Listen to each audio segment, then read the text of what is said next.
If you like to watch Survivor, and when the show ends, you really want to talk about it with like-minded friends. It might be hard to find some, but don't you shed a tear. Check out the Purple Rock podcast, and this is what you'll hear. John will make some dumb jokes, and he likes to yell and curse. And if they're not available, the backup hosts are so much worse. We'll spend the whole time being jerks and telling you you're wrong. So we found a nice person to sing you our theme song. It's the Purple Rock Survivor podcast. Well, hello, and welcome to the Purple Rock Podcast. I'm your host this week, Andy, and with me, as scheduled, is Brad. Brad, welcome back to the show.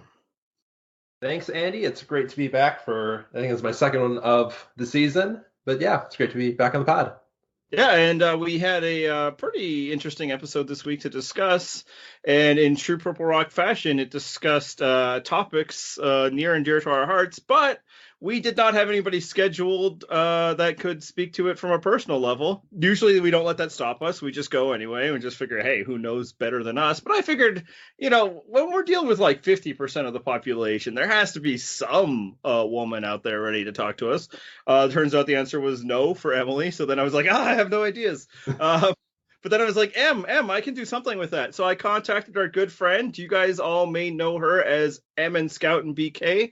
Scout, unfortunately, was not able to join us for the podcast. So we just have M with us. M, welcome to the podcast for the first time ever.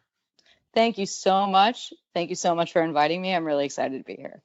Yes, and thank you for coming on and offering this perspective, because like Shaka Khan, you will be every woman. Just the whole, half of the population. You are going to have to represent all their thoughts and dreams for the discussion we're about to have. And then we're going to talk about stuff that, it's just whatever. You don't have to be a woman for it, but you still can be one. I am really excited to speak on behalf of my entire gender. Yeah, no pressure. And Brad, you're also welcome to speak on these issues, even though, as we've previously established, not a woman. Because I'll extend the same thing to you, Andy, because even though we might not have extended previously, we know that you're going to do it anyway, so might as well make it formal. So interestingly, and nobody will believe me, but when I was watching the episode, and as Tribal Council was going on, it finished, and I was, these are things like we've talked about many times on this show, on Slack, on Twitter, wherever. But I was like, I don't know if even I care about what I have to say about this subject. So that's kind of where it came from. We'll see where that goes. But before we get into, Tribal Council, I was thinking you got, Brad, you haven't been on the podcast for a while. Em, you've never been on the podcast. How are we feeling about this season now that the pre-merge is over? Brad, how about you go first? So I am feeling pretty good. This pre-merge has been not uneventful. I think I would rate it overall maybe like a B plus leaning into an A minus. It's not the gold standard that we've seen some pre-merges, but there's been action going on. We've gotten good character moments. There's comedy. Island of the Idols has not been a big bomb like some of our other special islands of seasons past. And, heading into the merge, I'm feeling really good about the players that we still have left on the board. There are obviously a few goats that are going to be hurted, but I don't think that they're going to take over and boot all of the best players. I think there's still a lot of game left to be played. Em, how are you feeling about the season so far? I feel really good about it. I think the casting was spot on this season. I'm really excited about the people who are left. I think there are people that I really like who are still in the game. Obviously, I'm thrilled that Elaine is still there. I mean, Elaine/Eileen. I'm really excited about Kellee. I'm really, really excited about Kellee. And I think that a lot of the people who went out early were not people I was too thrilled about to begin with. And that makes for a good post-merge. Yeah, I'm enjoying it. I think, I don't think there's been any dud episodes. Not everything's been as spectacular, but that would be weird. Sometimes just Survivor is enough, but we've also gotten some good things. And even in episodes that maybe wouldn't have had big fireworks strategy or wise or whatever, we've gotten the character moments that Brad has talked about, like in some pretty unique ones. Unique enough for force me to share my airtime with somebody else. So yeah, I like it. And the Island of the Idols aspect, I don't know if it's working or not, but what it is it's not hurting. And that's kind of the big thing. And the reason why it's not is the same reason why any season of Survivor succeeds or fails. The cast is good. Andy, that was a really, really good point about the character moments. I think we were missing that in a lot of the past few seasons. Yeah, and I think part of it is there's a balance throughout the cast, and I think in comments, Assistant Dragon Slayer pointed this out. There might not be any superstars. It's possible there are. I think Elaine certainly has that potential. Missy, I feel similarly about, but the ball is being shared by many, and I'm using basketball references here just because that's who I am, even if the people I'm speaking with aren't again that. But we're getting so much from everybody that we're getting a balanced character moments. Or not everybody, but I'm not saddened by the small amount of Jack or Dean moments or anything like that. But yeah, there's enough really good characters are out that we don't need a huge character. And in fact, I think sometimes in previous seasons, a huge character comes at the expense of developing all the others. That's a strong ensemble cast. Yeah, for sure. Because you definitely need that balance when you have just one person overpowering the rest of the game. It detracts from everything overall. Like when you had Dom and Wendell and pretty much no one else, there was nothing to do except watch Dom and Wendell. Versus when you watch, Tony and Cagayan, Tony is, even beyond the type of character that Dom and Wendell individually or collectively were, but he was balanced out by everyone else in the cast that made for an overall just more dynamic viewing experience. Yeah, and I think with the character moments, let's get into that, because I think the biggest thing, at least, from the perspectives of the audiences that we share, was coming out of Tribal Council was the discussion, initiated when Jamal was talking about a women's alliance. And this led to Survivor talking about the things that we frequently talk about. We being obviously this show, the commenters of the show, but also the Survivor internet of that, I follow. There's a whole other kinds of Survivor internets that I have no interest in following. And I think the simple question, and this is what I will pose it, and then I'll just kind of listen. I'm going to try that. Let's see how that goes. Is how did we feel just about the discussion itself? Not even necessarily the particulars of what, say Elaine, who wasn't at that podcast, at that Tribal Council, Kellee or Janet or whoever, but just that it was being had and Survivor was giving voice to these concerns. How did it feel just to kind of watch that, and what did it make you feel about this season and about the show? And I'll let Em speak now. I was thrilled. I was really, really thrilled that they aired it. I was so glad that it was there. I think that there has been, and we'll get into this more when we talk specifically about what they said, but there has been so much hysteria about women's alliances. And there has been basically ever since the Black Widow Brigade existed, there has been just utter hysteria about that specific thing. And it's never really been truly addressed. Slowly, they've been addressing gender issues in Survivor, but it's been a really slow march. Angelina brought up the idol disparity. And that's something that we've talked about, but we hadn't really seen it on screen until that moment. And it was really nice to see this issue come up and really be fleshed out. Yeah, and I liked about it was, they were speaking about it, the issues that, within sexual politics and such within the world, but also metatextually within Survivor, both within the game and within the television show. And yeah, again, that's where we live, man. That's where we're talking about a lot. So just from that perspective, it was good. And I there was different things we're going to get into, but yeah, Brad, what did you feel about the conversation? No, for sure. It's definitely a conversation that even outside of Survivor, we as a community, as a podcast, as a commentariat, have been having these discussions, but it's really not necessarily a discussion that's being had with larger populations, in every circle. I can, probably say with confidence that there's some number of Survivor casuals who have heard of, Me Too and some of the things that are happening, but haven't actually had the time to stop and reflect and talk about it with a human. So to have that put in front of them, I think is valuable, just as something that's happening on a TV show, such as Survivor. And then within the context of what was happening at Tribal, I was super happy that all of the women on that tribe were able to give their experiences and their perspectives, as well as, Jamal, who I don't think even in the moment of what he was saying realized what he was saying and how it was being perceived. But the fact that everyone got to have their perspective, and then he came back and supported and like, yes, this is actually what I believe.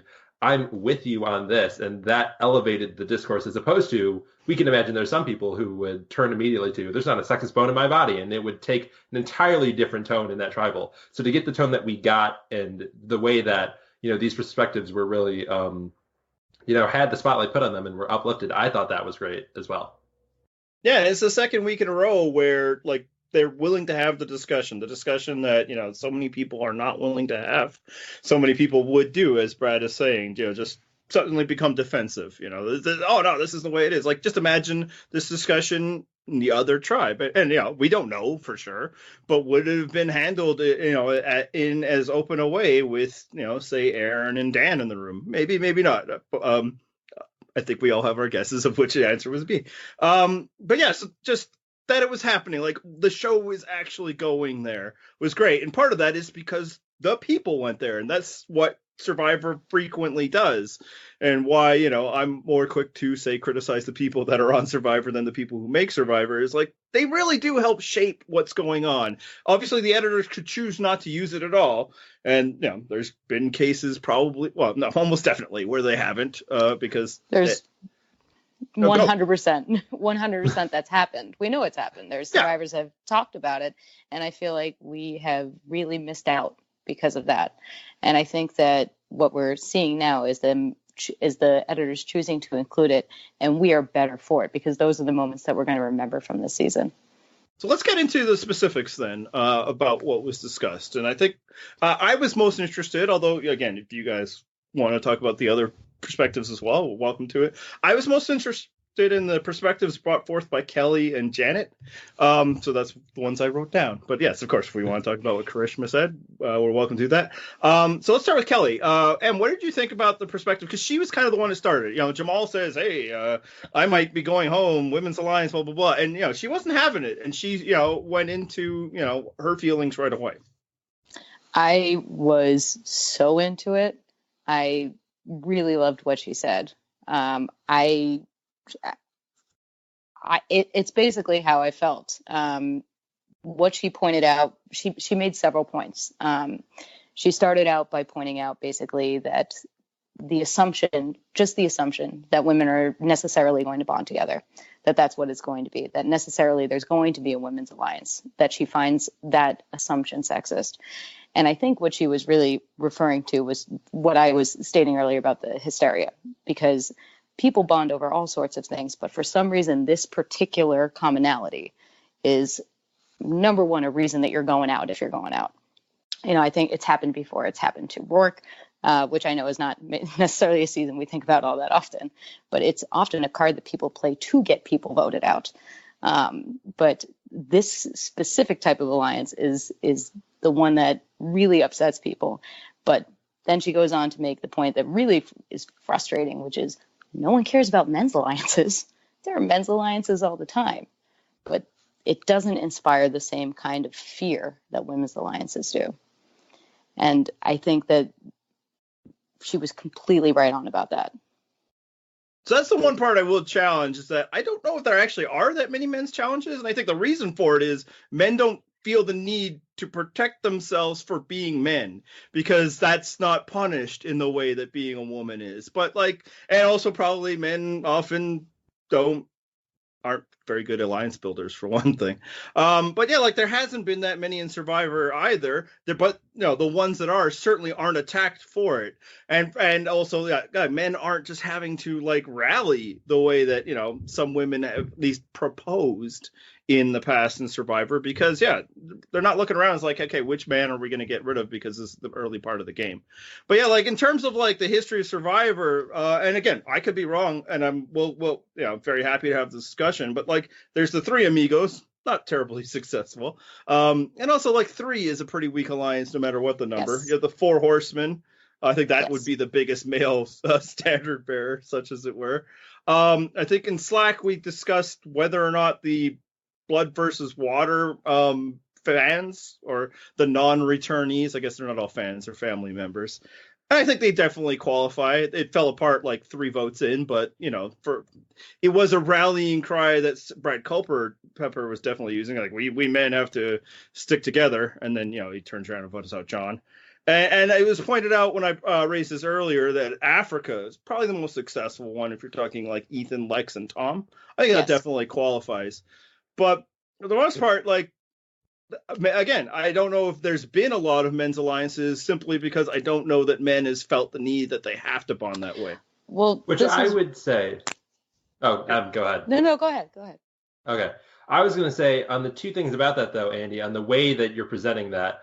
One, if we're saying if that's our assumption that men don't feel the need to make those alliances because they're given safety to go and do whatever they need to do, like that is also an inherent bias in the 100%. Way that Survivor is played, right? So then it also ties back to like the double standard of women can't make the alliance that way plays into it.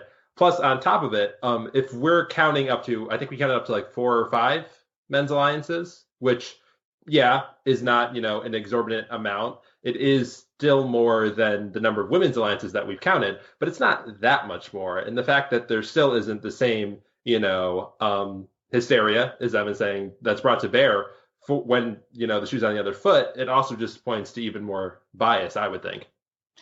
And that's kind of what I was going to mention, is that there have been more men's alliances, even though that may not be specifically the reason that all of them have formed is specifically because of their gender. There have been more men's alliances than women. The Black Widow Brigade, obviously it was formed. There was a lot of women-centric women-centric bonding in that alliance. But the other women's alliances, you have Vanuatu, which fell apart, A, and B, they were forced into it because they had a tribe division to begin with. Yeah, then same as in One World is kind of the same issue. Which is where I was going to go, is you have to put somewhat of an asterisk around One World, because Kim wouldn't have necessarily gone with that alliance, but it was her original tribe. And then the only other alliance that I can think of is really the Witches' Coven, which was not because they were women. I guess that's why they got the title, but it was because they were left out of the other part of the group. I suppose you could make the same argument of the Three Amigos, though, right? Like they formed because everybody else was separating them to the side. And but again, I wasn't saying like, hey, men don't do these because they're better. Like what more frequent, like men's alliance, are things that don't really form, but kind of like what you saw tonight is that, hey guys, we got to stick together because of this women's alliance that I'm creating the fear of. But in general, like most alliances in Survivor are just intergender, and it's probably because men treat being a man as the default status, right? So it's like we don't even have to bond over this shared trait because it's the dominant trait that we should have. And whereas, they create the fear, and I've discussed this in the past. I think a lot of it is because the Black Widows were so successful that there's nothing men fear more than looking as dumb as those men did. 100%. Yeah. And the other thing that I think is funny is the reason that there's such a fear about the Women's Alliance is because of the perceived results of, the Black Widow Brigade and the Women's Alliance in One World. But even on top of that, how much of it was powered by the fact that women had teamed up versus these particular women who are great at playing the game, some of the, best players who we've ever had, like, Parvati and Kim, which, I don't know if we're ever going to see gameplay like that from players of that caliber, anytime soon. Mean, it would be amazing. Yeah, it'd be amazing if we could see it, but I almost feel like Survivor just won't let it happen. Yeah, I just don't know. Though, guys, it would be great, but will it happen? We don't know. But right, it's those caliber of players who happen to be aligned with women, who had great results from their women's alliance. But how much of it really had to do with the fact that the women had gotten together versus, these particular players who were, Hall of Fame caliber players who showed up and pulled together an alliance that ended up running the end game. Yeah, well, it's like the same thing about we have to break up the power couple, right? There's this big fear of the power couple, and I it was one of our commenters. I feel like it might have been Indescribable Hat, but I apologize. apologize if I'm misattributing it, but like everybody's obviously afraid of it because of Romber. Well, Romber had Rob and Amber. Like, like not every power couple has like a Rob going out there, and running everything and having an Amber, helping steer him. Like I don't think that like Figgy and Taylor were going to be that, for instance. So it's kind of the same way. It's like you get every 4 or 5 women together, and they're not necessarily going to be Parvati and Sari. So that's a good point. Exactly. So on the other side, so we had, Kelly's argument to that degree. And again, she's objecting to the idea. And I agreed with a lot of what she was saying. And I think, the one objection is just the man's one, just because in Survivor, it just hasn't had to be that way. But in life, it certainly is that way a lot. Nobody really seems to worry when a bunch of men get together. I can speak that because in the industry I work in, almost every room is a bunch of men getting together, which is a drastic shift. Maybe it's a drastic shift from when I was growing up, and my education was the total opposite. But Janet, on the other hand, was also kind of really against this perception and spoke to it. And I wanted to get your perspective of what Janet had to say. M. So Janet, again, it was really cool. First of all, just to see, even though they weren't saying exactly the same thing, it was so cool to see Janet and Kellee supporting each other throughout the entire tribal. Like immediately while Kelly's talking, Janet's stepping in and being like, let it out. And then while Janet's talking, Kellee immediately jumps in to support her, and they end with saying that they love each other. Like it was just really sweet to see that. It just lovely. Janet, I think that there was a lot of nuance in what she was saying, because she starts off by saying it's really negative to assume that we're going to be in a women's alliance. And initially I misinterpreted it because I didn't hear the assume part, and I just heard it's negative to have a women's alliance effectively. So then I played it back a couple of times, and when she starts going off and she's basically like, listen, I don't appreciate you stereotyping us and just assuming that we're only going to see each other on this one level. We are multi-layered people. We can bond on all sorts of things. Please do not reduce us to this one thing. Basically, it's effectively when you hear so many times in life, I'm not just going to vote for the woman candidate because I'm a woman. Like that's what it felt like, And and then at the end, when she ends with this passionate just saying, I have lived this, it just felt so real, And one thing that was very interesting was her immediate, what she immediately says, that they're powerful women have to have supportive men and women around them. And she, right prior to saying that, she says that the accomplishments of women in the past year are reflective of the support of men. And that was, I mean, she's not wrong, but it was interesting for me because it says something about myself where I'm immediately like, don't credit the men, credit the women for what they did, So that was a good moment for me to reflect on how I feel about things. Yeah, and I would say I also had a similar reaction, but I also tie it back to like Janet, not to ascribe, ageist tropes or whatever of older people are more conservative, but if you grow up in a different time, I take people when they're trying their best. So Janet, I don't think is on the wrong side of the conversation. Might just be a different perspective that had, change and continuity over time in different respects.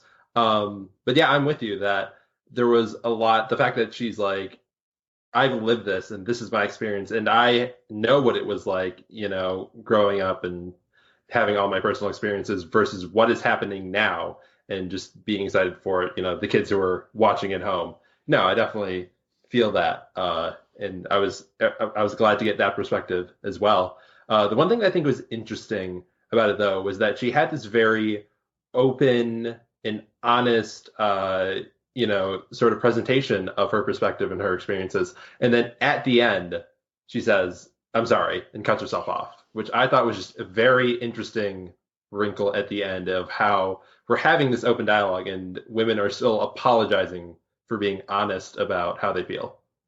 Well, Brad, you saw thank that you. reflected. Sorry, you saw that reflected after like her fun moment of this episode where she flashes the group and she's coming off, but kind of goofy, but also, hey, I don't have an idol, and then she apologizes to the ship's captain. Like it just kind of shows part of who she is and probably that auto response that's been ingrained in her. Thank you guys so much for bringing that up, because I did notice she says sorry right after she's given this very impassioned speech. Kellee says it twice too. Kellee immediately after she says, I think that's really sexist. Sorry. And then at the end, when she's finished speaking, she also says sorry. Janet speaks very passionately. Sorry. It's ingrained. I do it all the time too. I say sorry constantly. The minute you take up space, it's like you can't help it, Oh yeah, no, it's obviously such a real thing. I like at work, I notice it. And like there's a VP, who I sometimes have to work with different departments, but I do stuff for her. She's also part owner of the company, and yet anytime she asks me to do something, which is totally within the purview of my job, she like apologizes 3 times that she's asking me to do it. And this is like, and like, I've only been at this job for like 4 months. It's like, if anybody, she could just straight up say, hey, could you do this for me? Thank you. Like, again, politeness is great.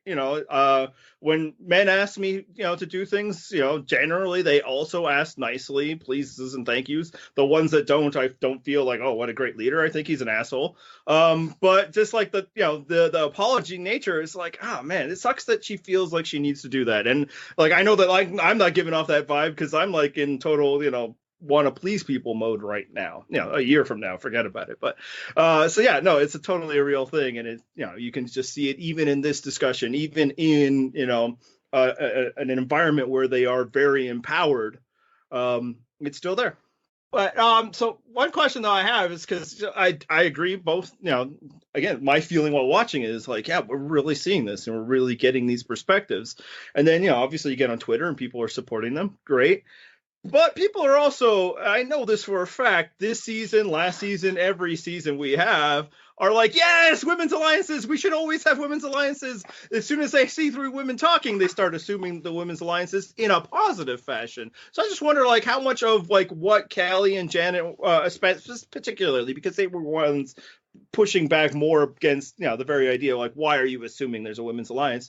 Is it undermined at all by the fact that, there actually is a women's alliance going on this season and was talked about earlier in this episode, not by the participants of this tribal council, but of other people? It's like, hey, if we do this and I keep Lauren around, we could probably get the women's alliance thing going back around. So it's like, and frankly, Noura was trying to push on the women's alliance angle in her moves. Like, is it undermined at all by that?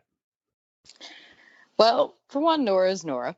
Yeah. But so that's there. I don't think it's undermined. I think you can cheer on women's alliances and still appreciate this conversation, because the issue is the assumption. The issue is the hysteria. It's not a denial that women's alliances exist. All kinds of alliances exist. It's the hysteria around this kind of alliance, and the assumption that it will happen, because Janet sure as hell is not going to do this alliance. She's made that very clear. I mean, she has, but at the same time, like, her targets have been her targets, right? Like, she has had no I mean, again, it's probably because she's just really smart and that she has no time for Dean is the person she wanted to get rid of. Maybe that's just the only example I have, so continue. What I'd say is, I would say there is not a women's alliance currently, because, first of all, look at their targets. Second of all, I mean, they've Chelsea, bye. But second of all, but Chelsea was a backup target to Dean. It's true. Which, I understand targeting Dean, but here's the thing. I rewatched a little bit of the first episode, because that's where they first start talking about the women's alliance. And what Missy says about forming a women's alliance is effectively, this is what is the smartest thing for us to do right now. This is what is to our advantage right now. Because, and the thing that she specifically brings up is that when she's talking to the other women, is that women get voted out in the first couple tribal counselor. Why is that a thing? What is that thing? Why is that a thing? So for her, the advantage was protecting the women from going out first and second. Meanwhile, they get to this vote swap there are 3 women from her tribe and 1 man, Aaron, on this 4-4 tie. Who do they throw under the bus? Elaine. Yeah. They throw a woman. So that women's alliance went out the door real fast. I think that Missy is out for Missy. Yeah, 100%. I love her for it.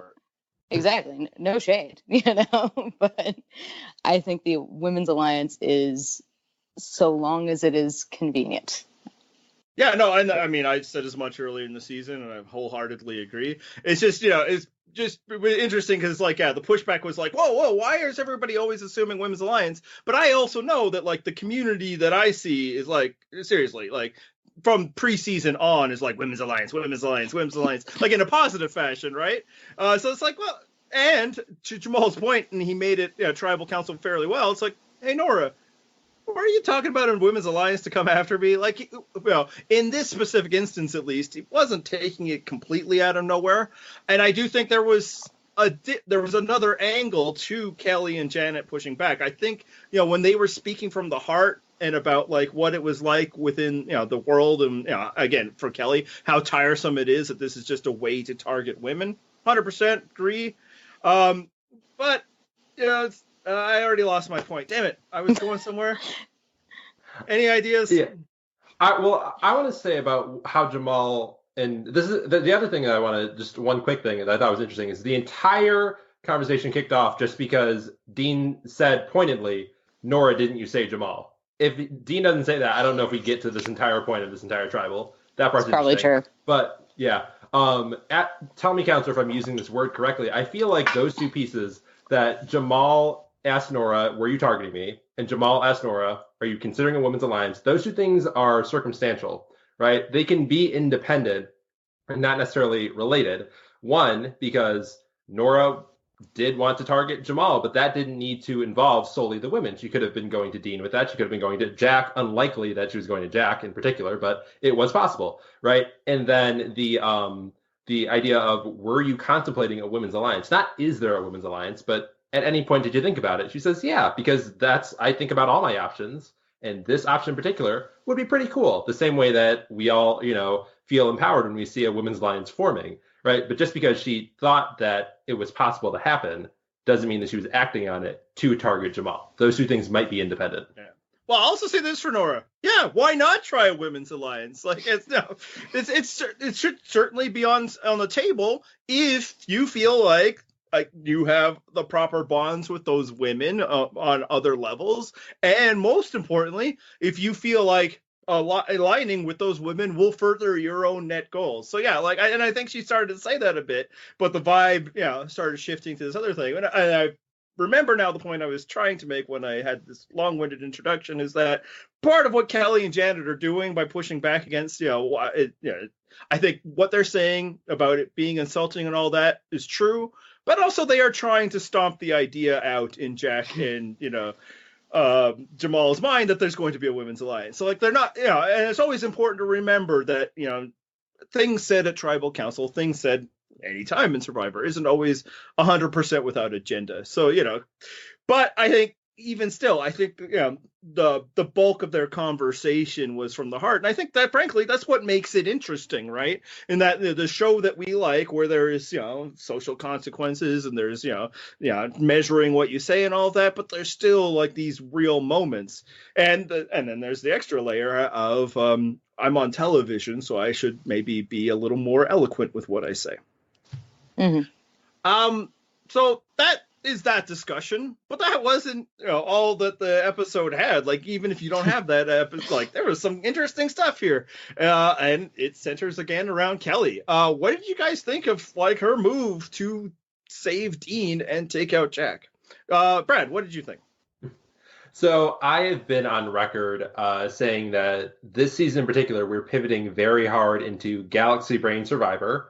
As we were watching the genesis of this move and Kellee talking out in real time, there were so many moving parts that it really did feel like Galaxy Brain Survivor.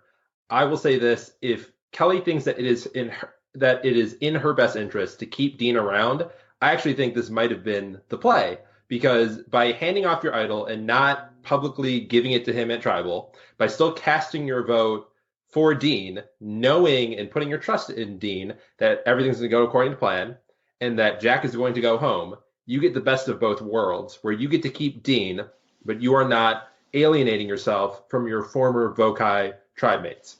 So if that is the case, if that is, priority number one is keeping Dean around, this might have been the way to do it. And obviously it worked out for Kellee. The question is, though, is it worth keeping Dean around? What is that going to get you in the long run?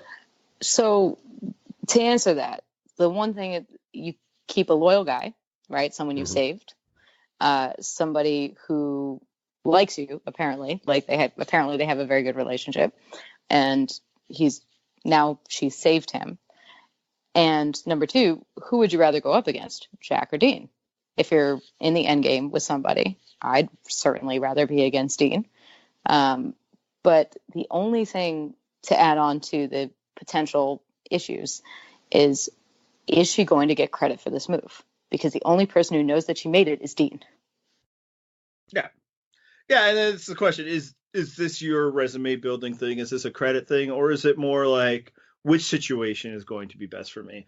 And yeah, I do like there, obviously inherent risk. And I do think a lot of the motivation for her is, I have this thing, I need to do something with it now because it goes away.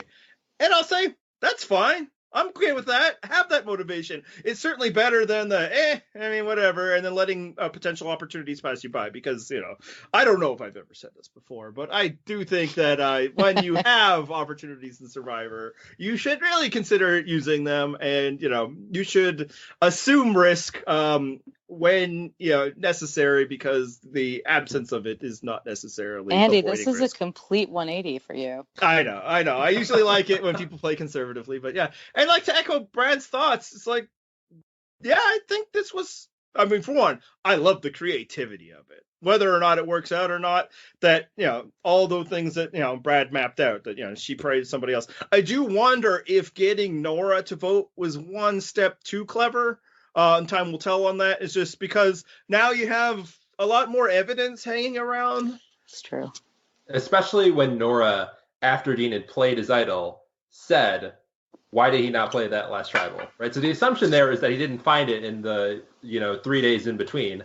But when you have roped in, like you, Kellee, personally, roped in Noura into the scheme to get her to do what you want, and then Dean whips out an idol, as Noura knows that Kellee went to the Island of the Idols, it's like there's a lot swirling around here. And if Noura can just piece those three things together, she's got Kellee dead to rights here.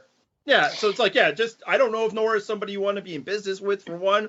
For two, the fact that there are 2 votes is like a messy detail that's could linger from this. And I think what she's doing is, like, as she's formulating this, it's like, oh, but what if, Dean does this, but then doesn't vote the way I want him to? And then suddenly and she said, what if he votes for me? Which I think is something you could probably just say he's not going to. But what if he votes for somebody more important? I need to offset his vote with this. And it's like, I think at that point, it's like, that's might be a bit too much. And the funny thing, go ahead.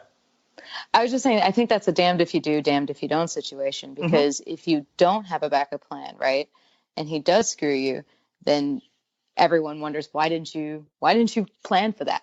It would have been so easy. Just get someone to vote, just write down a different name. Why didn't you write down a different name? But if you don't, right, I mean, if you do it, then you're in this situation. And I think that in her calculations, this seemed like the least harmful.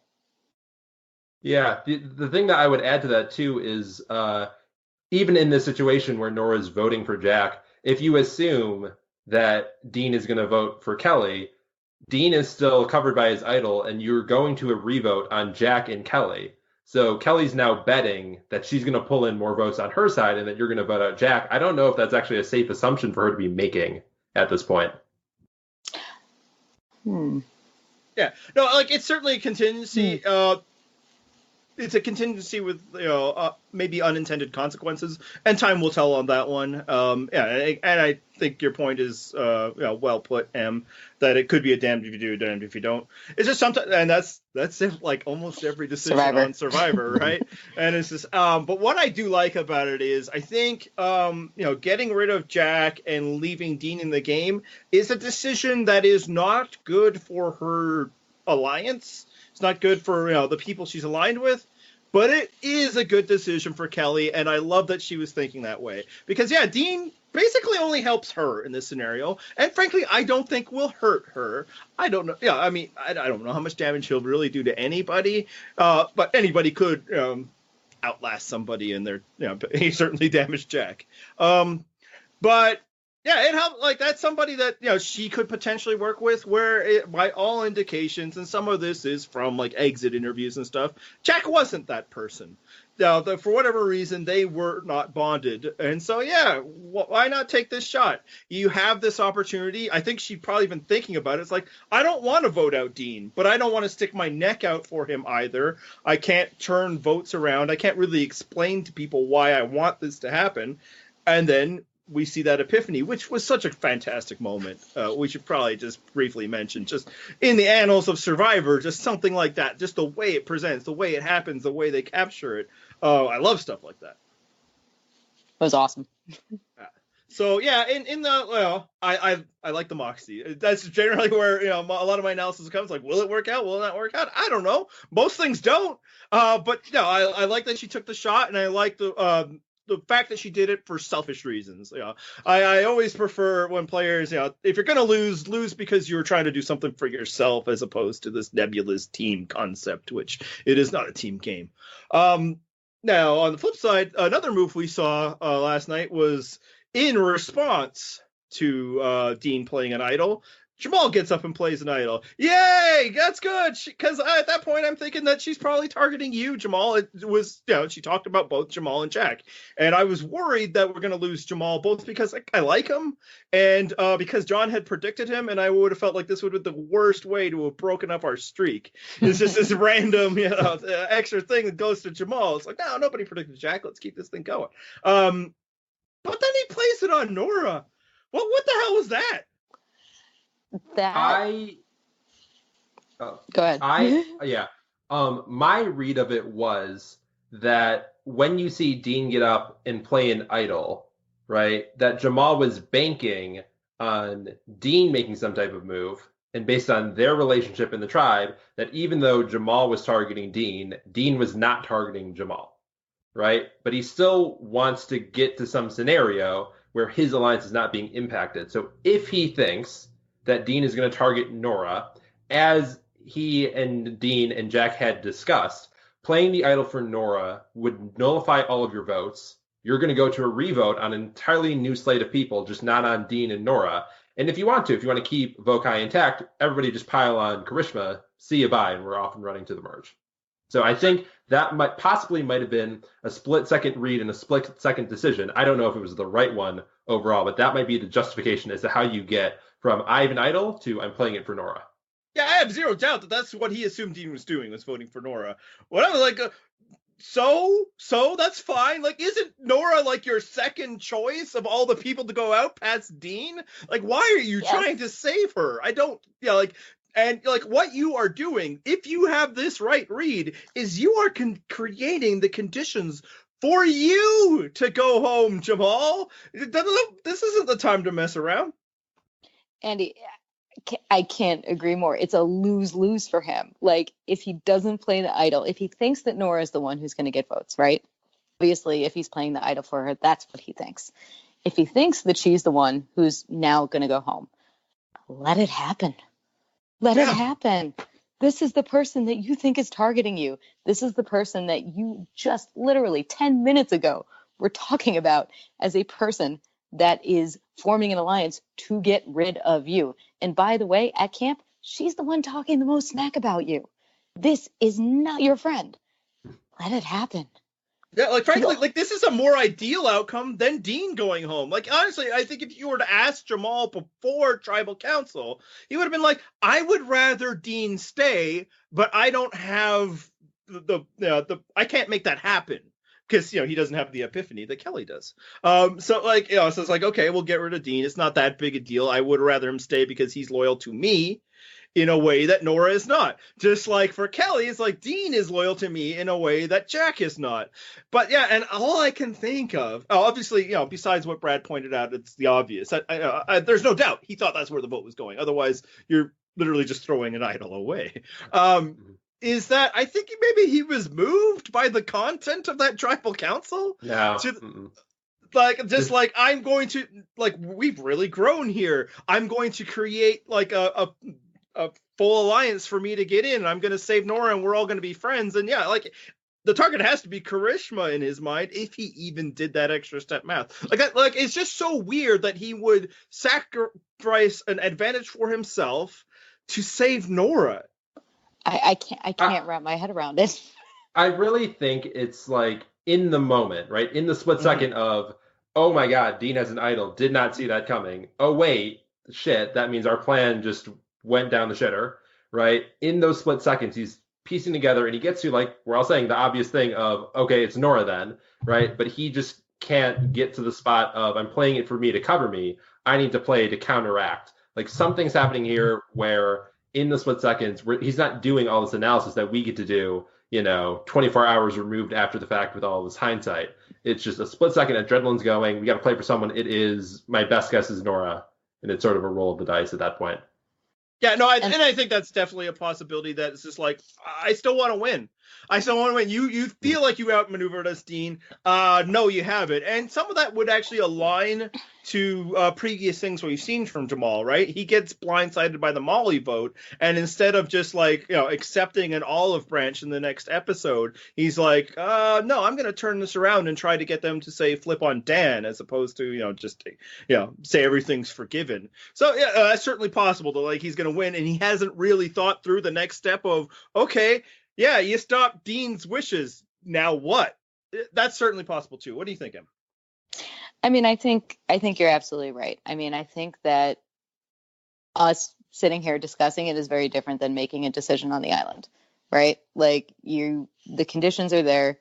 And I think earlier in the episode too, when it's raining, and they're all sitting around with this fire and Jamal's going after the fire all morning, everyone was completely irritated with each other, snapping at each other, and you really saw, I think, a glimpse into just how the conditions affect people, just mood wise, and I think that, it's easy to discount how much that takes a toll in places like Tribal Council, where you only get, granted, we get an edited version, but the in between votes and vote reading, I don't think is actually that long.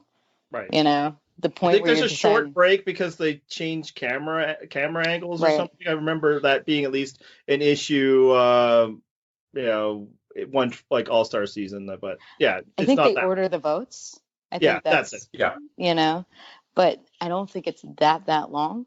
Right. And it certainly wasn't long from between, Jamal, oh my God, Dean's playing an idol, to, oh my God, I need to do something. It's just so weird that his like instinct isn't safety, protect myself. Oh my God, what if it's me? Like it must have been all acting, because he went into this whole discussion be like, it could be me because of this, and then he's just like, I'm gonna save Noura. Insane. Speaking of the difficulty of making snap decisions, Janet had one to make this episode. Yes. Yes. So she goes to the island of the idols, and we have a discussion of calculating risk. Brad, we were talking about calculating risk. If you want to go, go ahead. No, you know what? I mean, calculations really is your thing. But I don't know math. I just talk shit. What did you think about her decision about to ultimately abstain from doing that? I see. Part of it is, I actually don't remember this part of it, if they explained to her what the challenge was going to be. But no, they didn't, right? Okay. So at the very least, you need to find out more about what it is that you need to do. This could be a layup advantage for you to get. And if that's the case, just get the advantage in the hand. No one said that you had to use it, right? As I was listening to her go through, well, if I were to play this, then I would get this, but the optics would be that, and overall it'd be a net. I'm like, you don't know what situation you're going to be in 5 tribals from now. You might be at the very bottom and you need to stay alive for just one more day. And who cares if you lose your vote? You're going to be immune. This is the advantage for you. But if you get to that point and you never had to use it, that's fine. Throw it in the fire, burn all your evidence. You never had that to begin with, right? But to just discount it out of hand as something that you know would not be valuable to you. I don't know how you can do that in a game like Survivor. Yeah, it was interesting because like after the episode, it seemed like the dominant feeling amongst the Twitter audience such was that, oh yeah, good thing, Janet, you made the right call here. This is a crap advantage. It's not worth the risk or whatever. And part of that is because like the show signed off on that. Boss Rob was like, good job, you did it. I say like that wasn't my feeling, and obviously, I have my own biases about like when you should assume risk or whatever. But like, what did you feel, Em? Well, first of all, if she hadn't turned it down, we wouldn't have gotten the great flashing scene. So Yes. there's that. But Hey, we don't know that she wouldn't have stuck it somewhere else. That's very true. That's very true. But I have to say, I initially thought that she made the right decision because my initial reaction was, this is not a great advantage. So instead of thinking about the idea that I hadn't quite gotten to the step of, but she doesn't have to play it. So because I hadn't quite made that leap, that, this isn't something she has to do. Mm-hmm. I was just thinking about the strength of the advantage and the thought of her losing her vote, not worth it. But the fact of the matter is, her vote wasn't really relevant. It literally didn't count. The vote that she protected, and obviously that's results. There's no way to know. Sure. But she doesn't even know she's going to tribal council next, right? If she's like, it's only for this next one, I'm not going to need it. We have a 5-2 advantage and possibly like a 6-1 advantage, right? But like as it turned out, the vote that she fought to save, she didn't actually get count to use. Yeah, exactly. But even if, let's say for a moment that her vote had not been nullified, it still wouldn't have mattered. That's how big that majority was. Mm-hmm. So she really didn't have anything to lose. And you're right, she doesn't have to play it. So at the end of the day, had I made those connections, I would have made it. I would have made it to that point. At this point, I think she should have gone for it. She has nothing to lose. Yeah, now that we've had more time. Now, the one thing, like I'll say, so if they won immunity and they came within seconds of doing so, we're now close at the merge.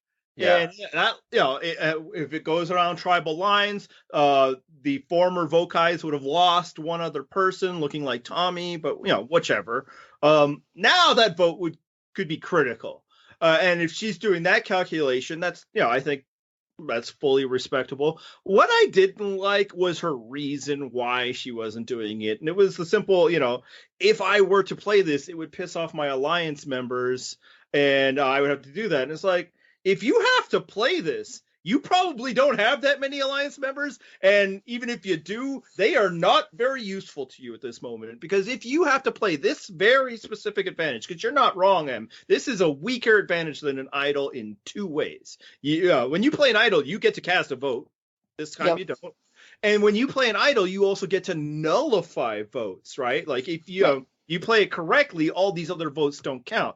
Whereas this is like Gary Hogaboom's immunity, and that they just like, okay, we'll just vote for the next person. So, as the person playing it, you're not protecting anybody else by drawing votes to yourself. Can you clarify for me, because I wasn't quite sure about this. Mm-hmm. Does she, if she were to play an advantage like that, does she leave before the tribal even starts? No, I think she leaves before the voting starts. It's okay. Jeff, I have this thing, deuces, then she takes off, and then the voting starts. So, like, people wouldn't even have been, like, it wouldn't have been like they voted for Janet. It's like, oh, no, now we're this, and then whoever her alliance people were targeting goes home instead. Mm-hmm. Like, it doesn't have those powers. So it is certainly an underpowered one. But what it is complete 100% blanket immunity. And if you're, to final 7, like, that's a long-ass time. So, just so again, if she feels like her vote at the merge, which could be the next vote, is more important than taking this risk, I can support that. But the reasoning she was giving is like, if I were to play this, then I'd have to deal with the social fallout. Like, for me, like, I think that's one of the reasons why, amongst the many reasons, maybe not even the most dominant reasons, but I think it's one of the reasons why women, for instance, haven't been getting idols, because they fear the what would happen if I'm out there looking for an idol, there'll be a target on me, ignoring the fact that, like, there's a target on you. Like, at the beginning of the game, there's just the fact that you're a woman, there's a target on you. And again, it goes to my passion for risk assessment. It's like, But having an idol might be worth that risk, right? Because like there was a target on David when he went out there looking for idols. There was a target on Ty, but the target moved off of them because there was a fear that they had an idol. And it's the same deal here. They're more afraid of what will happen if I play this advantage versus what will happen if I have this advantage. And more importantly, what will happen if I have it and someone else doesn't have it?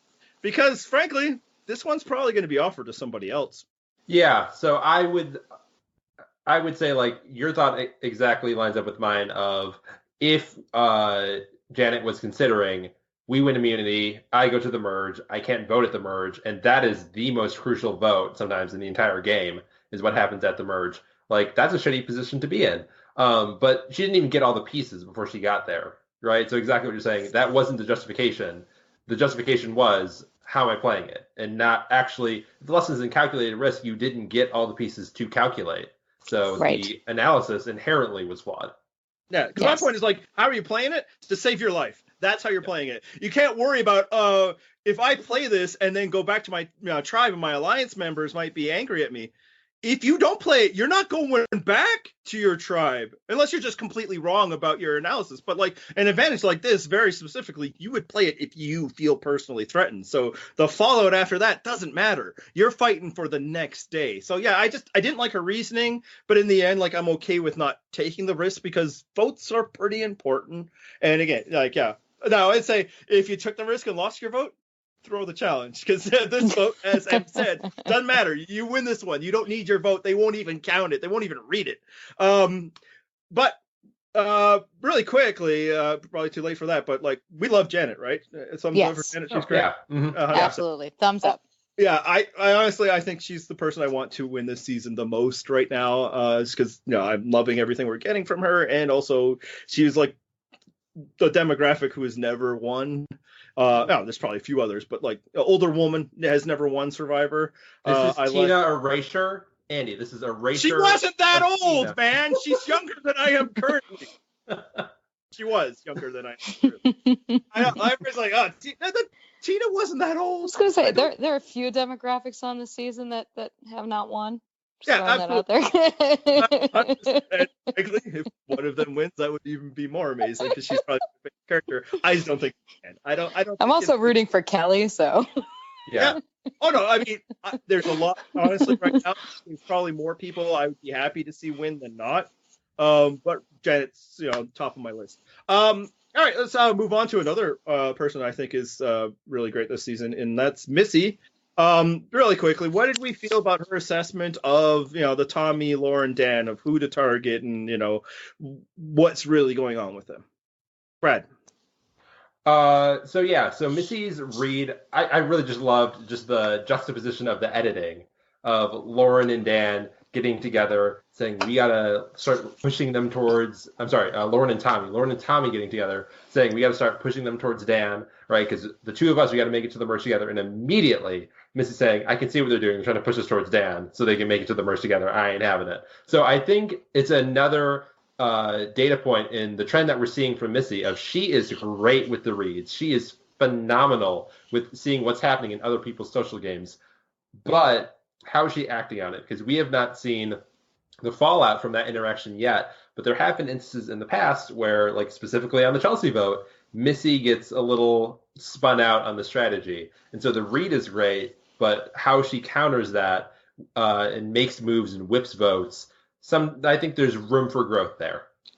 Brad, that is 100% my take. I think that she reads people. She reads them so well.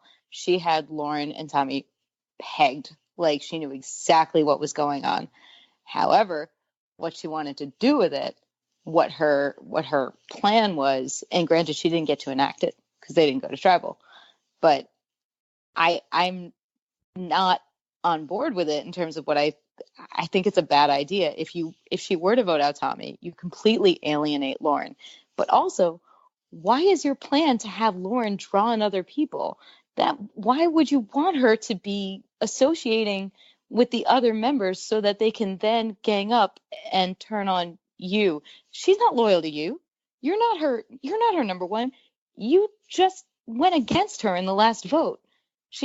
No, you don't want her to be going off to other people. You want to keep her enclosed. It doesn't make sense. Thank you so much. Because, when she was making her argument to Aaron about this, and I'm like, everything she was saying, 100%, great, good job. And then at the end, it's like, so that's why we should keep Lauren and get out Tommy. Like, I feel like the argument you were making is why Lauren should be the target. She's like, oh, she could turn around and she has so many people that are more likely. Tommy won't have anybody. He'd be a lost puppy without her. It's like, that's why you keep Tommy over her, not why you get rid of him. And I think it's just because, and I think relating to what Brad's saying is she has great reads of what people are. I think she has great reads of what, will benefit her game tactically and strategically. I think her fault lies in the emotional fallout for these moves. So it's like, well, Lauren can help me because I feel much more a bond with her than Tommy. Tommy is, Aaron's, not mine. And we could do this, but she hasn't thought of what will it be to work with Lauren if you do these things. So yeah, and that's it.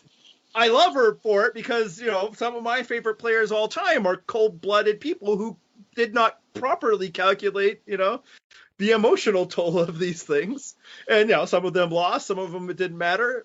So for me, it's like, okay, well, keep slaying Queen, but I do see the flaws in it, and frankly, that's part of the fun too. Yeah, this brings me back to heroes versus villains, because they were going into the merge. They had Courtney and Sandra, and Courtney, the big argument that she made, keep me, was, oh, I know Amanda on the other side. Oh, I know all these other people on the other side. And they were immediately out. Now, granted, wasn't necessarily the best decision for them at the end of the day. But you didn't see Sandra going around going, look, I'm really tight with Rupert, because she knew, that's the thing that gets you bounced. It's a bad idea. But I think your point about what would it be like to work with Lauren after you voted out her bestie, I don't think that was considered. No. It's just she was like, okay, well, we got to get rid of Dean. He's no good. Okay, well, how about then Chelsea? And then the whole point was, but we don't want to do that because that'll leave more people with bad feelings. And she was like, I don't care. I don't have time for that. And I kind of love her for it. But, we'll see how that works out. It's an interesting strategy, Cotton. You know who else didn't care about people's feelings? Russell. Yeah. You know us who will never win the game? Russell. Yeah. Now, Missy's not Russell. But to get back to an earlier discussion we've had, to kind of go back to where we started our discussion, is a woman allowed to be that? Is a woman allowed to sit in front of a jury and be like, fuck your feelings? Frankly, most men aren't allowed to, right? There's probably been a couple, Tony was able to be like, yeah, I'd sell out my wife and kids to win or whatever. But lost all-stars, right? Yeah, Heidick, but again, look who he had to sit next to, right? And it was still pretty close. So yeah, most people can't, but Richard Hatch. Yeah, lost by, or 1-by-1 vote too. It's not an effective strategy, but to your point, I still think we have examples of men being able to do it. I don't know that we have any examples of women being able to do it. And frankly, then maybe that adds Missy to my list of somebody I'd love to see win, because hey, women can also be, cold-blooded and win Survivor. That would be fantastic to see. I would say there are 0 examples of women doing that. And I would 100%. I would love to see Missy go all the way and do that. And to be clear, she is not Russell. She reads people really well. I think she understands people a lot better than he does. And I think she actually genuinely cares about people, whereas I do not think, I think there is a degree of empathy there that he does not have. But she is self-interested and she will do what she needs to do. I would love for her to get to the end and make that pitch. Yeah. For Russell, what it is a huge difference is the cruelty is the thing for him. It's not even just a lack of empathy. He enjoys the cruel parts of it. Exactly. Yeah, and the one thing that I would say separates Missy again from Russell, another element on top of it, is that Missy was actually surprised by the edit sheet that she was getting in a way that that's not how I interact with people. Versus Russell, who was surprised by the edit he was getting. Because what are you talking about? I'm the greatest player who's ever played. Why am I not getting a better edit? That's 100% true. Yeah. Absolutely true. All right, let's move on to something kind of fun. We have 3 very different perspectives here, so I thought it'd be fun to kind of get into what the thirst rankings for the season. Who's really doing it for you on this season? from a thirst standpoint, and I'll go first because my perspective is the least interesting. Frankly, this isn't the season for that for me. As Brad could probably confirm, I was very interested in Molly at the beginning of the season, and not just because when her picture was shared, our profile, a Dimension picture was shared on Twitter, it was cropped to feature her buff, we'll say. But I thought, she was super cute and fun. And since then, it's like, so that's where I'm at. And again, I'm less interesting than anybody else here. So let's hear what you guys got. Brad. Oh, okay. So I made an early call. I think it was in the first episode. I made a call that Jack was going to be the island hottest. I retract the statement. I was wrong. So even if we included him, you wouldn't make my top three. Number one with a bullet right now is Tommy. How about that picture I shared in on Slack? Huh? Like I probably put it in the wrong channel when I threw it on. Yes, Survivor. You did. No, you did. Yes. But as Andy can attest to, if we're swapping, that sort of thing. Gingers are kind of, I don't know. There's something about a ginger. I don't know. But Tommy's number one with a bullet. I would say Aaron is number two. And then Dean is number three. There are a lot of people who say that Dean is the hottest of the season. I don't know where we're getting that from. But for me, Dean's up there. He's three, but he's not eclipsing either Tommy or Aaron, in my opinion. Yeah. He's kind of like on a basic attractive, but there's nothing terribly interesting about what's going on there. In a real Mayo way. Yeah. So like, again, if that's your thing, and who are we to judge? If you just was like, hey, I like it uncomplicated, then all the power to you. If you love men who can't swim. Yeah. You'll rescue him. You'll be his Janet. Did you guys notice the charisma voting confessional where she said "stay dry"? Yeah, sweetheart. So yes, I did. For one, it's like good for her, but two, it's like he's not going home, charisma. I took it as a he can't swim evidence. Oh, see, I think he was where I took it, and it's certainly possible that. I feel like maybe he was making a lot of cracks about her complaining about the rain. And fair enough. Throwing it back at him like, fuck you, buddy. All right. All right, Em, who you got? So I think that the island has treated Kellee very well. 100% agree. I'll say when she was like her vote out confessional that they show like over the credits, the look of self-satisfaction and determination while she was showing her Dean vote, but probably explaining her masterstroke was a very good look for her. Exactly. And I think Aaron is pretty island hot, actually. Obviously, not somebody I'd go on a date with myself, but I can appreciate objectively that he is attractive. So yeah, and I think Missy is very attractive. Yeah, I think Missy is attractive. Probably what's happening for me there is it's clear that she's taller than me, and that is, I am comfortable in a lot of ways, but that is a lot. Frankly, I don't even know if it's full of fragility as much as it's good natural selection. It's like, look, we both know what the score is here. Even if my listed basketball height, which is a complete fiction, she'd be like, move it along. So that's probably what's going on there. Well, because I'm 5'2", literally everybody is taller than I am, so it works out for me. All right, that's three different perspectives. Interesting. If you please feel free to share your own, as though I need to tell people that in our comment section. But I will say, like, this is not the thirstiest season of all, but the cast is pretty awesome. So, it's just two things. It's not enough data points, but, it's something. And maybe, personally, I would rather interesting cast members than attractive. But, if we could get both, maybe in some kind of crazy all-star season, who knows? It's the thing. All right, it's time that we talk about advice, because it's just a dynamite segment. Everybody loves it. You can tell by the reams and reams of questions we get. I'll say this: it's my wife's favorite segment of the season. So that's something. My kid's favorite segment is the theme song. That's their bag. Otherwise, we don't let them listen to this show. All right. First question. I have recently started a temp job. It is very boring, but not hard or taxing. The issue is that the guy I sit next to is the worst. So far, he has told me he doesn't believe in vaccines. think women in entertainment are paid less due to popularity and that women's sports is crap. This guy's the worst, you guys. I'm an argumentative person, evidenced by liking this podcast and website. How do I disengage from discussions with him? And if I can't, how do I survive this man for 3 more months? Yours, SJW Snowflake. Brad, what do you got? I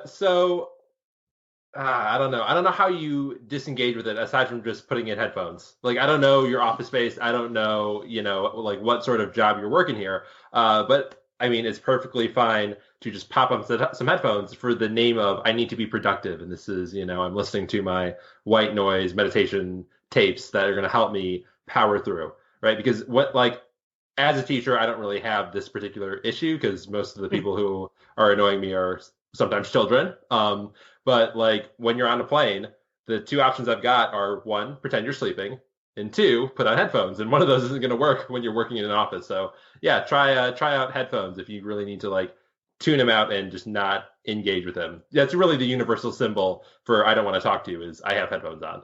Yeah, whether or not this is a dude who would respect those boundaries, that's a different question. I'm sure you've never had to deal with frustrating people in the workplace. Never, not once in my entire life, not once. In terms of disengaging, luckily I had a wonderful office mate for 6 years, so I never had that issue in my own office space. That's the lucky thing. I didn't have to deal with that. But I was going to suggest headphones in terms of if the specific advice is asking for how do I disengage, headphones. But if you really can't do that, if your office space doesn't allow for that, I would recommend just saying repeatedly every time that he tries to speak to you, I'm sorry, I really can't talk right now. I need to focus. I'm sorry, I really can't talk right now. I'm very busy. Even if you're doing nothing, even if he can tell that you're doing nothing, just say, I'm sorry right now. I really need to focus. I can't talk. He will get the message eventually if you say it every single time. Yeah, so this one's in my wheelhouse here. We're finally getting for some for me because I've had so few opportunities to talk. So I live in. I mean, everybody knows I'm Canadian. How jokes about Wait, what? Blah blah blah. You're what? I think some people may have been able to piece together if they even understand that there are different areas of Canada. I live in Western Canada.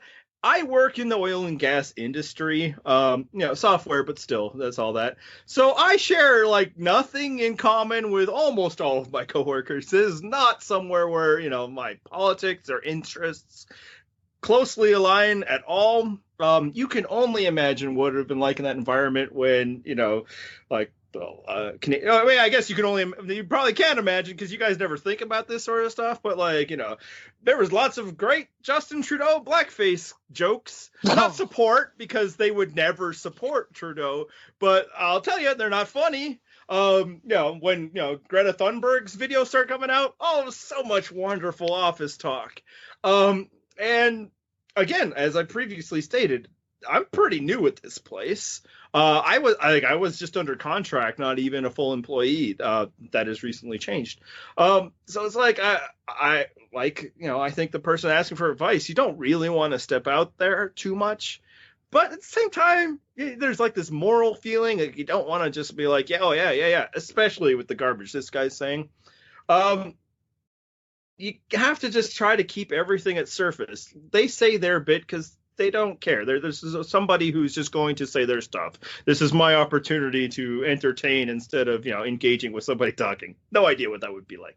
And then you respond back with like a huh or like a really quick things. And then you just move on. I know this is tough for the person asking because they say they're argumentative. This is like where they live.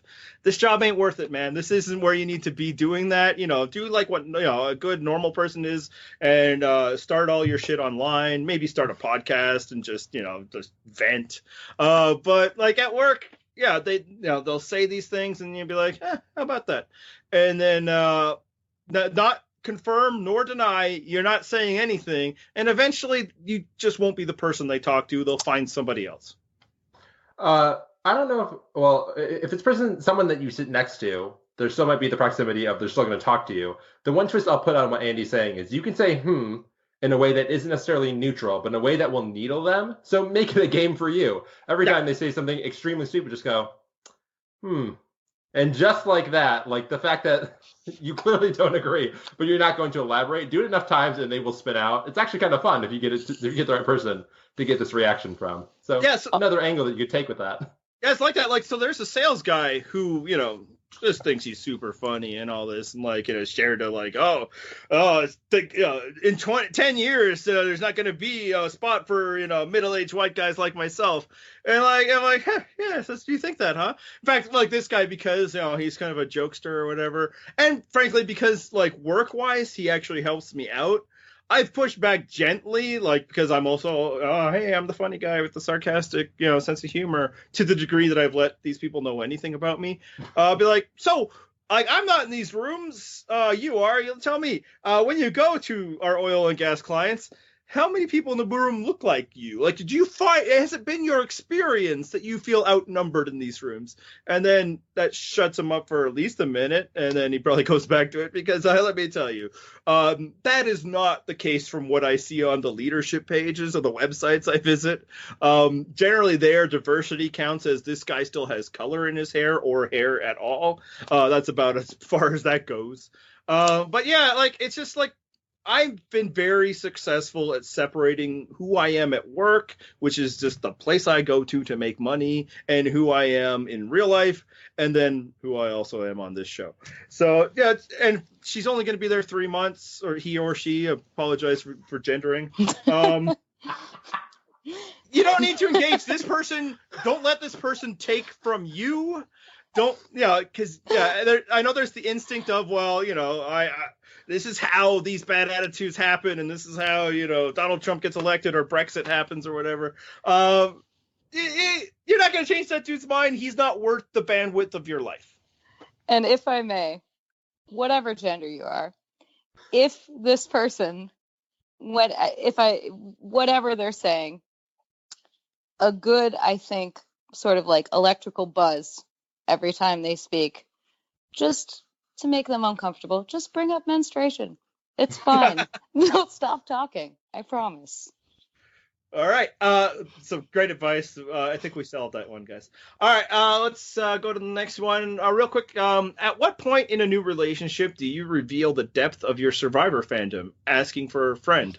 This is, I think, actually, you have experience with this one, Em. Is that correct? Yes. And, oh, God. I'm trying to remember exactly what year in I was. Were you engaged at this point? I think so. I might have been engaged. It's possible I was engaged. I remember there was a moment, I think I was like rewatching Survivor Philippines, where she was like, "What are you doing?" And I was like, "Oh, I'm just watching Survivor, a show I've been watching religiously since like 2001. Chat with all my Survivor friends on the internet. Yeah, it was like coming out all over again. And frankly, like, I think that might be solid advice. Wait till you got a ring on it, and then, because I'll say, like, for me, I also had to, I started watching Survivor, and then I, met somebody, and, but they also watched Survivor, so it was very simple. Also, it was Survivor Africa, and like everybody watching Survivor, so I wasn't really revealing anything about myself, because that's how long I've been with my wife, since all the way back then. It's like everybody watching Survivor. You didn't have to be like, I'm some weirdo that watches that show you assumed was canceled 12 years ago. It was just like, oh yeah, okay, it's on, let's watch it. How about you, Brad? You got anything besides, ask them to marry you first and then let them know?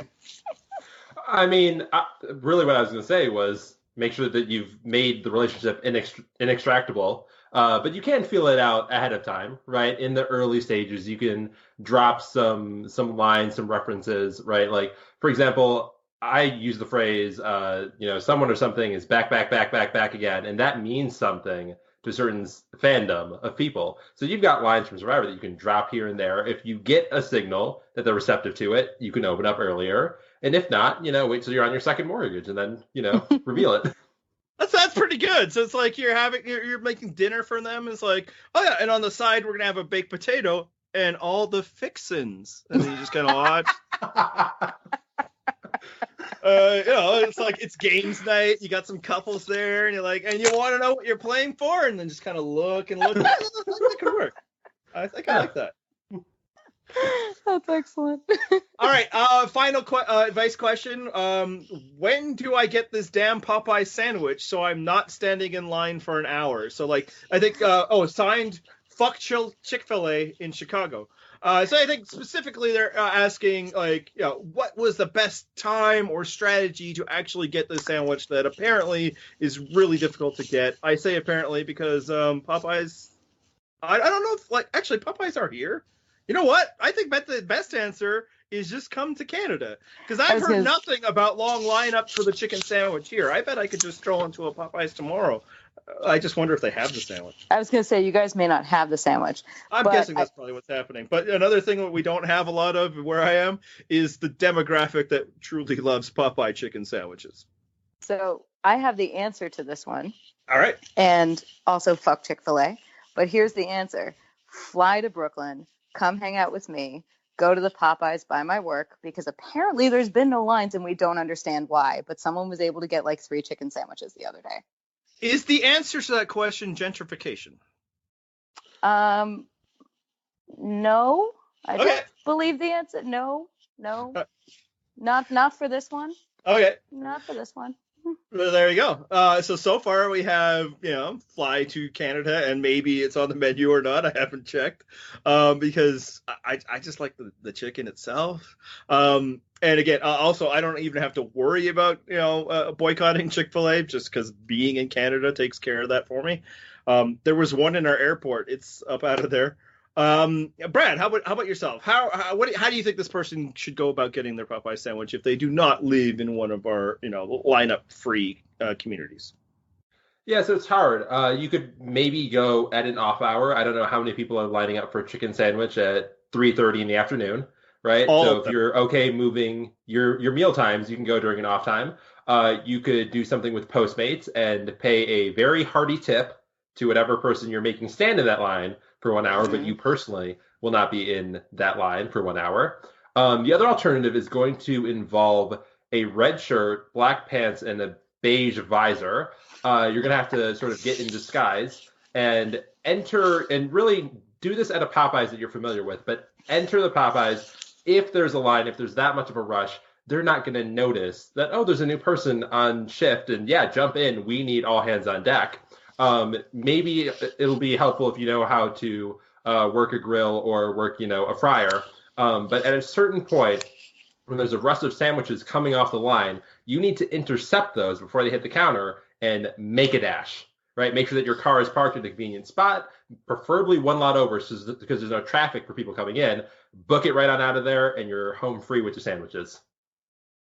I like that solution.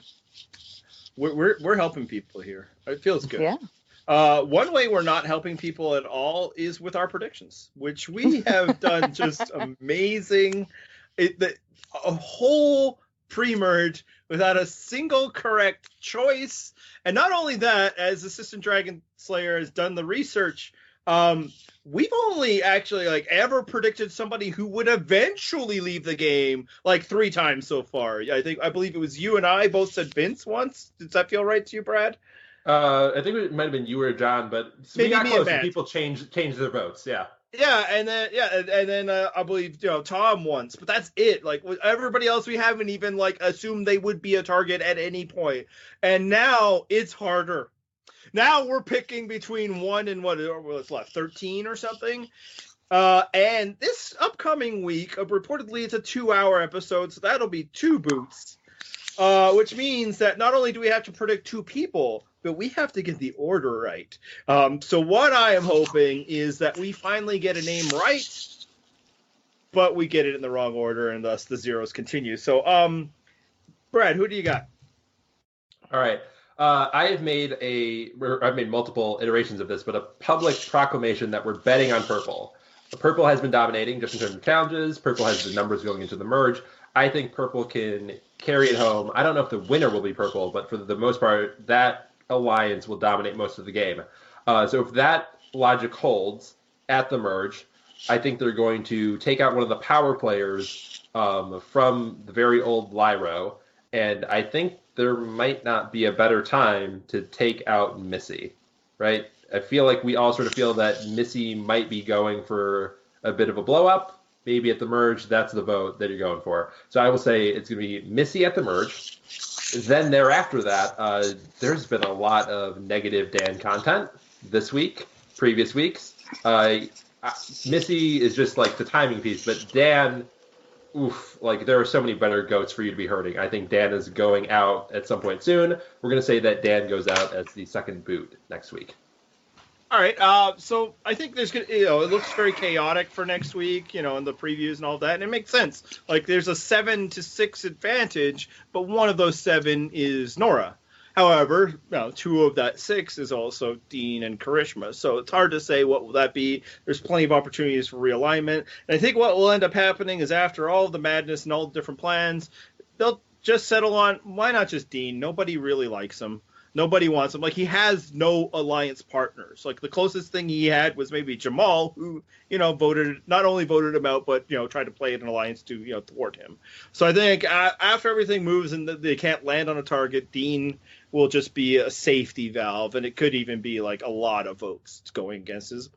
And then now it's time to really make a move, and I think what we're seeing a lot with the original Vokai is they feel themselves like the individual components of Vokai are so much more threatening than the players who were there. You saw that on the taking out Jack. You saw that in different things. Like they probably rightly feel to some degree that we're the better players. And now it's time to go after Jamal. So I think it'll go Dean, Jamal. You Yes. get to predict, and you could be right and not screw up our order, because then you just get bragging rights, but it won't be a number on the spreadsheet. So go ahead and win the day. What do you got? So I don't think I've been right about a prediction since Co-Wrong. I think that's how long it's been. So I don't have a lot of hope for myself. But I think that my reasoning is similar to your guys's, but I just came to a different conclusion. I think that the first vote out is going to be Aaron. I think that's where they're going to go. I think that they're going to want a physical threat out, and I think because of his connection to Missy. So sort of like a sideways hit. Yep. And I think, and I hate to say it, I think they're going to go after Elaine, because if they're smart, they will not let her get anywhere near a jury. And if they wait too long, that's exactly where she'll get. All right. Well, what I like about that prediction is that you said you're terrible at these things, so hopefully Elaine will stick around. The sad thing is that could mean that she goes out first. All right. So before we end this week, I think everybody in the Survivor community is aware, unless somehow we are your only source of news. We lost an original Survivor this week on the weekend. Rudy Bosch from Survivor Original Recipe and All Stars passed away. Brad, you basically have no memory of the guy, right? Yes, that is true. So I have seen both those seasons. No recollection. I actually didn't know whether his last name was pronounced Bosch or Bosch until you just said it right now. So, you don't know that I'm right, just so we're clear. Oh, so true. So rest in peace, Rudy, but I am not the one to eulogize him. Em, did you have any thoughts about Rudy that you wanted to share? Well, first of all, I find that shocking. Brad is stupid young, is the thing you need to remember. I believe he was 3 years old when Survivor started. Oh, okay. Oh, wait, I think I gave... I'm bad with numbers, so I might not have given away valuable biographical numbers, but, like, again... He's actually wrong. Andy is wrong. It wasn't 3. Okay. Yeah, we'll leave that to mystery, what the age was. So the thing about Rudy is he's a complicated, complex person for me. I appreciate the fact that this show likely would not be where it is today. I don't think we'd be going to a season 40, because I don't think we would have gotten to a season 2 without Rudy and his relationship to Richard Hatch. He was intensely popular. Yes. He was extremely popular. People loved him. So I think that he was a huge part of the success of the show. That and Sue's Snakes and Rat speech. I think those are the 2 things that got us to season 2. So I appreciate him for that. And of course, I am always, I am sad for Stanley. I'm sad for him. He's complicated for me. He has always been sort of held up in the community. And I've seen a lot of lionizing posts about him as this beacon of tolerance, and I have just really never felt about him that way, because Richard Hatch does not speak for all of us here. And it was really difficult for me as a young queer person, as a young lesbian, watching him using the word queer not in the way that it is intended to be used, especially when that word was being used against me at that same exact time. It wasn't okay in 2000. And a lot of people try to say, oh, it was 2001. Well, it wasn't really okay then either. And the other thing is, a lot of people say, oh, well, he was 72. Well, my grandmother at that time was in her 80s, and she wasn't doing that. So I don't love those rationalizations of it. And the other thing about it is that a lot of people don't know the full extent of his feelings, which is that he had said previously that if he had met a gay or lesbian person on the island, that he would throw them off of it. Mm-hmm. And he's gotten a lot of credit for basically just doing the bare minimum of not hating Richard, because Richard was the type of gay that he could get along with. So it's been very difficult for me to see him held up as like this beacon of tolerance and acceptance when I've really never seen him that way. So he's complicated for me. Yeah. But, I'm sad for him, and I appreciate his contribution to the fact that we got this show. Yeah, thank you for that. Honestly, it summarizes a lot of my feelings. Like, even when I was watching at that time, and, I didn't have the fully evolved isn't even the right thing, because it's an ongoing evolution and process. But even then, I'm like, I'm not finding it as adorable that he's like, I like this guy even though he's queer. Like, the way that other people were responding to it. So, yeah, my feelings are complicated as can, because, 100% right. Rudy is a huge part of why this show exists, why it was successful. But the way that people have always been like quick to laugh it off never felt right for me either. So again, thank you for that. And I think that's enough for this episode. Next week there'll be people podcasting that aren't as good as us about, basically, right? Does that sound right to you guys? Yeah. All right. So if you're watching the version that we post on YouTube, it'll be over in a couple seconds here. Otherwise, I'm going to throw some music on the end. Thanks again, Brad and Em. Thank you.